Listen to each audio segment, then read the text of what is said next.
All right, well, what up, guys? Welcome to episode 2 of our 1973 Honda CL350 kind of soft restoration series. In this episode, I'm going to be showing you guys how I bleed the brakes on a 73 CL350 Cafe Racer. So if you're interested, keep on watching. If you missed the first episode, you might want to check that out. We checked out tires, spark plugs. I figured out where the battery was and how to access it on the Cafe Racer because it's all kind of a little bit different. And waiting for the battery to come in. It's going to be ordered up.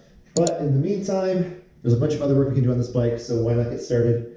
I know this bike's been sitting for 4, almost 5 years, which means that the brake fluid's 4, almost 5 years old at least, maybe even more. So why not bleed those brakes, and I'll just record along the way. All right, let's get started. Now what we'll need is pretty simple. I have this little kit, it's great. It's got a hose where the brake fluid can only go one way. It's got a bunch of little wrenches that hook up to the hose.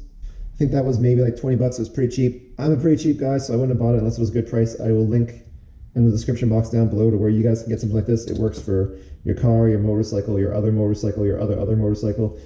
This is standard .4 brake fluid. I was really happy when I learned that the Honda CL350 takes .4 brake fluid because that's what I have anyway. So excellent.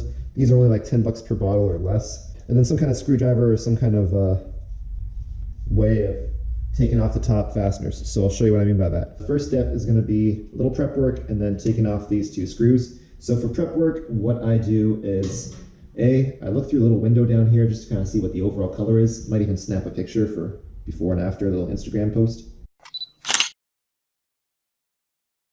Now most people will just put a rag around because .4 brake fluid is super corrosive, so it'll make all your paint kind of bubble up around here. What I do to be extra cautious, and also because I'm totally clumsy, is I actually get a piece of Scotch tape, and I will literally use Scotch tape as protection because this will go right up against the paint.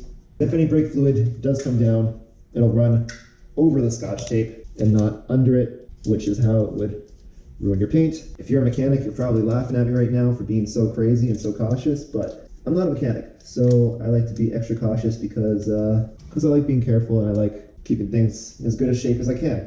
This is literally just an old curtain that I kept just for covering up motorcycles and stuff that I don't want getting damaged. And our next step is to open this up. Should also have somewhere to put these screws because these screws can sometimes come out and other parts can sometimes come out that are a little bit wet. If you guys don't already have one of these little magnetic trays, these are freaking awesome. Makes it really hard to lose anything magnetic. I'll link to those too because they're pretty cheap. So there's your top cover, plastic cover, then the rubber diaphragm. Anyway, so watch this drip, because this can even damage the paint of your table lift. So hopefully you guys can see the color in here. It's pretty dark, and there's also a little kind of hole at the very bottom. And there are 2 other things I forgot to show you guys that we're going to be using. One is just an empty bucket, or a container I mean, to put fluids in. And 2 is this little siphon, just because it'll help pick up some of this old stuff. Now if you don't have one of these, no big deal. I've seen people literally just stuff a rag in there and try and absorb a bunch of the fluids, or you can just run it all through. Having a siphon just makes it a little bit faster. Now the goal is to never get the fluid below the little hole at the bottom.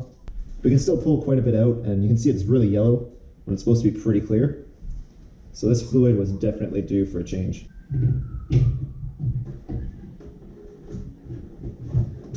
So now we got the brake fluid the bottom of the container here. We'll move that to this side. Grab our fresh new bottle of .4. Still pretty dark, but it'll get brighter. Now this next part is where it gets tricky. And by tricky I mean just difficult for me to film. But basically, take a little dust cover off, find the wrench from the set that I showed you guys that's the right size for this. And what you're gonna do, put that there, you're gonna grab your hose. This hose has a one-way valve, meaning fluid can only transfer through going down, and air bubbles can't come up this way. So see that arrow? Just make sure you're following the arrow. Pop this side to the top of here. What we're trying to do is get the old fluid out through this line without having any air seepage come into the lines either from this side or from that side. Now there's an order to how we do this, and the order is pretty simple. Squeeze the lever first. Open this up. And you can see that fluid up there. Then I tighten this back up again, release the lever. So again, we just squeeze, open that, Fluid passes through, close it, let go. Now after a couple pumps, I want to check back here just to see if I need to add any more fluid, because again, if the fluid gets too low, air is going to start getting sucked in. Squeeze, fluid goes through, tighten up, and release. Squeeze, loosen off, fluid goes through, and release. Now again, I'm going to check up top how it's going. Now this is going to get a little bit low inside the reservoir here, so I'm going to just put more brake fluid in.